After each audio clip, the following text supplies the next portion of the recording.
कांग्रेस के कार्यक्रम में आए हुए हैं, अजय निषाद के कार्यक्रम में आए हुए हैं, अभी भी यहाँ कह रहे हैं कि समय आएगा तो बताएंगे। बाबूजी मेरे कांग्रेसी थे, हम कांग्रेसी हैं तो है, लेकिन वोट का जब समय आवे, आजकल तो आदमी पलटा भी तो खाता है इधर से उधर। यहाँ इस बेचारे का कौन परिवारवाद है, बेचारा उसमें था, उसमें नहीं टिकट मिला, काम करने वाला आदमी है। मैं मोदी जी को, भाजपा वाले को बतलाना चाहता हूँ, इस बार वैशाली में लालटेन जलेगी और मुजफ्फरपुर में पंजा खिलेगा। यहाँ भी हमारा समीकरण बनेगा। हमने इससे पहले वाले चुनाव में अमर पासवान को जिताया कि नहीं, समीकरण को ध्वस्त किए कि नहीं। जब हमको मान और सम्मान नहीं मिलेगा तो हम लोग तो ध्वस्त करेंगे। अजय निषाद जो कि सिटिंग सांसद मुजफ्फरपुर लोकसभा के, बीजेपी उनको बेटिकट कर देती है, कहती है कि काम नहीं किया गया है, और उसी उम्मीदवार को कांग्रेस वाले जो है अपना हाथ छाप देकर अब चुनावी मैदान में लेकर आ गए हैं। क्या माहौल दिख रहा है? माहौल बहुत अच्छा है हमारे यहाँ, और अजय निषाद जी चुनाव जीतने जा रहे हैं। अच्छा जी, जो एनडीए ने कैंडिडेट दिया है राजभूषण निषाद, वो पिछले लोकसभा चुनाव में 2019 के लोकसभा चुनाव में अजय निषाद के हाथों ही हारे थे। वो बाहरी हैं, वो कभी यहाँ एक बार चुनाव लड़े हम लोग के ही पार्टी से, मुकेश सहनी के पार्टी से, और उसके बाद उनका दर्शन मुजफ्फरपुर में नहीं हुआ। वह पेशा के डॉक्टर हैं समस्तीपुर में, रोसड़ा में, लेकिन कभी वह मुजफ्फरपुर में नहीं देखा गया। दिलचस्प बात यह भी है ना कि मुकेश सहनी भी महागठबंधन में आ चुके हैं।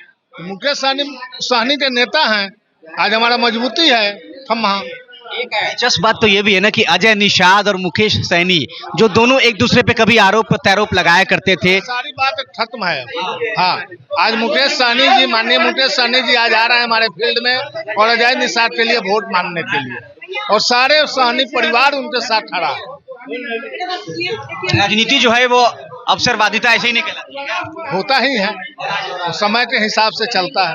मुस्लिमों से भी माफी मांग ली गई तबलीगी जमात को लेकर। तो बस बात ही खत्म है। एक बार माफी मांग लिए, बात ही खत्म है, बात खत्म है। आज तिलक मैदान में आपने देखे हैं जन सैलाब को, इस कड़ाके के धूप में हर आदमी पहुंचा, हर वर्ग के लोग पहुंचे। क्यों पहुंचे? आज अजय निषाद के साथ सहानुभूति है, या अजय निषाद को हाथ चाप वोट देना है, तभी ना इतना जन सैलाब इस गर्मी के धूप में आई है। क्या नाम है सर? नवल किशोर शर्मा, जिला। क्या कहेंगे, अजय निषाद के चेहरे पर महागठबंधन का वोट ट्रांसफर होगा, क्या लग रहा है? निश्चित होगा, और साधारण पैमाने पर नहीं होगा, बहुत अधिक पैमाने पर होगा। लोग विचार कर लिया है।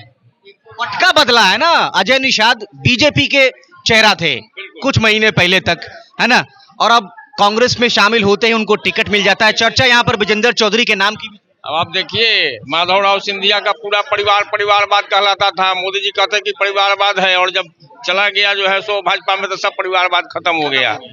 इसलिए वो बात तो मोदी जी से पूछिए, है ना। यहाँ इस बेचारे का कौन परिवारवाद है, बेचारा उसमें था, उसमें नहीं टिकट मिला, काम करने वाला आदमी है, कांग्रेस ने कहा बिल्कुल रहे हैं। अजय निषाद के पिता कैप्टन जनरल निषाद, उनका इतिहास रहा, उनका इतिहास, इनके पिताजी। कुछ लोग कहते हैं कि अनुकंपा पुत्र। नहीं, गलत बात है। कुछ कहना और कहना ये चाह रहे हैं कि आज मुजफ्फरपुर लोकसभा क्षेत्र में हमारे स्वर्ण जाति के सारे लोग एक पैर पर खड़ा हैं अजय निषाद के लिए। और इतना ही नहीं, मैं दावे से आपके चैनल से मैं मोदी जी को, भाजपा वाले को बतलाना चाहता हूँ, इस बार वैशाली में लालटेन जलेगी और मुजफ्फरपुर में पंजा खिलेगा। हाँ, मेरे दावे के साथ। दोनों लोकसभा सीटों पर दावा है। दोनों लोकसभा सीट पर मेरा दावा है। आपके मीडिया से मैं सारे भाजपाई को बतलाना चाहता हूँ, वहाँ लालटेन जलेगी, और यहाँ और हमारे स्वर्ण जाति के सारे लोग दोनों सीट को कब्जा करेंगे। और हम लोग जो बार बार जो भाजपा की बात करते थे, जुमलेबाजी की सरकार थी, आज वैशाली में हमारा काम नहीं हुआ, एक भी काम नहीं हुआ, और वह चिराग पासवान वोट को बेचने का काम किया, जिसका रिजल्ट हम लोग वहाँ दे रहे हैं। और आज वही चीज हम लोग मुजफ्फरपुर में दिखा रहे हैं फिर, और दोनों सीट हम लोग लेंगे, और दोनों नहीं लेंगे, बदल के शिवर भी लेंगे, हम शिवर भी लेंगे। क्या वहाँ परिवारवाद नहीं है? जब यहाँ आप लोग कहते हैं परिवारवाद, तो शिवर में भी तो परिवारवाद है। आनंद की पत्नी वहां लड़ रही है, चेतन आनंद की मां लड़ रही है, तो फिर हम लोग हर जगह हैं। और इस बार 40 में मोदी जी जो कहते हैं कि 400 पार, वह 400 पार नहीं होगा, वह 180 से 200 के बीच में रहेगा। आपने एक बात जो कही कि सवर्ण लोग भी जो है अजय निषाद के लिए यहाँ पर मुजफ्फरपुर लोकसभा में दम लगा रहे हैं। तो मतलब कि बीजेपी का जो कोर वोटर है उसमें मुजफ्फरपुर लोकसभा में भी सेंधमारी होगी, जैसा कि वैशाली लोकसभा को लेकर जब मुन्ना शुक्ला 100% हो गया, स्वर्ण जाति के लोग लालटेन जला रहा है। वहाँ तो समीकरण बनता हो दिखाई जी, और यहाँ भी समीकरण हमारा बनेगा, यहाँ भी हमारा समीकरण बनेगा। हमने इससे पहले वाले चुनाव में अमर पासवान को जिताया कि नहीं, समीकरण को ध्वस्त किए कि नहीं। जब हमको मान और सम्मान नहीं मिलेगा तो हम लोग तो ध्वस्त करेंगे, और दोनों सीट ध्वस्त करके दोनों सीट लेंगे हम लोग दावे के साथ।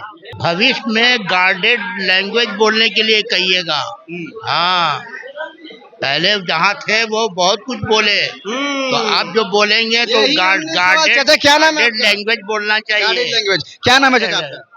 जमीलुर रहमान, स्वतंत्रता सेना। यही हमने सवाल जो है और कांग्रेस कार्यकर्ता थे, मुस्लिम ही थे, उनसे हमने बातचीत की और उनसे पूछा कि जो पहले तबलीगी जमात को लेकर दिए गए बयान थे उनको लेकर माफिया मांग ली गई है, माफी मांग ली गई है कांग्रेस में आने के बाद, चोला बदल लिया है अजय निषाद ने, तो माफी भी मांगी जा रही है। क्या आप लोग माफ करेंगे? क्या आप लोग वोट देंगे? आप लोग वोट देंगे? वो तो समय आवेगा, तो समय आएगा तो बताइए। सब अभी नहीं तो बताएंगे। कांग्रेस के कार्यक्रम में आए हुए, अजय निषाद के कार्यक्रम में आए हुए हैं, अभी भी आप कह रहे हैं कि समय आएगा तो बताएंगे। बाबूजी मेरे कांग्रेसी थे, हम कांग्रेसी हैं। तो है, लेकिन वोट का जब समय आवे, आजकल तो आदमी पलटा भी तो खाता है इधर से उधर। अब क्या करेगा? क्या कहिएगा इस लोकसभा चुनाव पर? लोकसभा चुनाव जो है कि मोदी जी इस देश को बर्बाद कर दिए। इनके टाइम में जितना महंगाई बढ़ा, लहसुन 300 रुपये, प्याज 150 रुपये तक पहुंचा। ये कहते हैं कि कांग्रेस का जो देन था राशन, उसी को 2 रुपये दिया, ही थोड़ा फ्री कर दिए हैं। इससे देश नहीं चलेगा। पेट्रोल डीजल सब महंगा हुआ, सरसों के तेल, दाल आज गरीबों को नसीब नहीं है, इतना महंगा। खेसारी के दाल 70 रुपये किलो, 75 रुपये। इसलिए महंगाई से त्रस्त है लोग, जवान बेरोजगार है। इसलिए यहाँ के लोग जो है अजय निषाद जी को वोट देगा, सब लोग मिलजुल करके, और वो जीतेंगे।